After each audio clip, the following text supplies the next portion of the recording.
You know him, you love him. It's George Diaz, Orlando Sentinel columnist Brandon Kravitz. You hear him every morning on Open Mic 96.9 The Game, and this is the 60-second sound off. Fellas, interesting up there in Gainesville right now. You're talking about a Gators team that now has 3 losses, and the offense still stuck in neutral. Is it fair to say Jim McElwain is actually right now on the hot seat? George, we'll start with you. 60 seconds, go.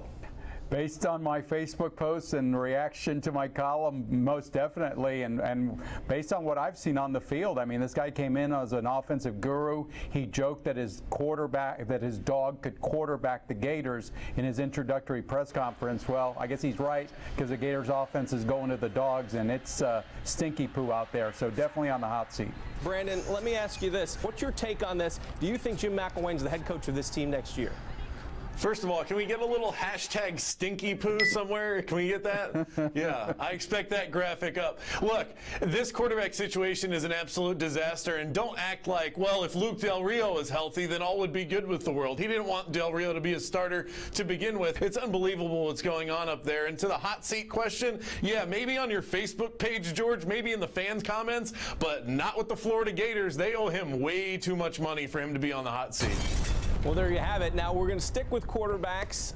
And guys, we've talked about the Jay Cutler experience and everything that it entails. And I think you got the full Cutler Sunday for the Dolphins.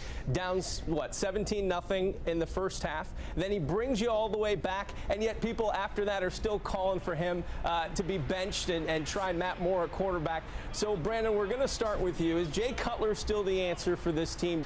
I probably should have seen this coming. You certainly tried to warn me that this is what was going to happen, yet I still had this idealized view of what Jay Cutler was going to bring to the Miami Dolphins to start the year. And since the season has started, I've done nothing but continue to pull my hair out, and it is frustrating. Is he the answer? I would say probably not. I mean, if anybody watched that game, the Dolphins did not beat the Falcons because Jay Cutler was all of a sudden Tom Brady and Joe Montana in his prime. They won for a variety of reasons. Most notably, the Falcons are the king and the captains of collapse. That's the reason why they won. They are going to be up and down with Jay Cutler throughout the year, but what are you going to do, turn to Matt Moore?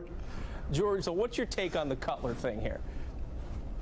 Yeah, I wouldn't put much faith in him. I actually made the mistake of playing him one week in fantasy football, and I still have the scars from that. But in real football, the guy he just hasn't gotten it done, and they're supposed to have all these weapons, right, with, you know, Parker and the other wide receivers that they have, Landry, and you don't see anything. And he threw for about $150, so it's not like all of a sudden we've seen this re-energized Jay Cutler. He will continue to be very mediocre at best, and the Dolphins will continue to struggle offensively with him at quarterback. All right, Brandon, George, 60 seconds is up. We'll talk to you guys next week.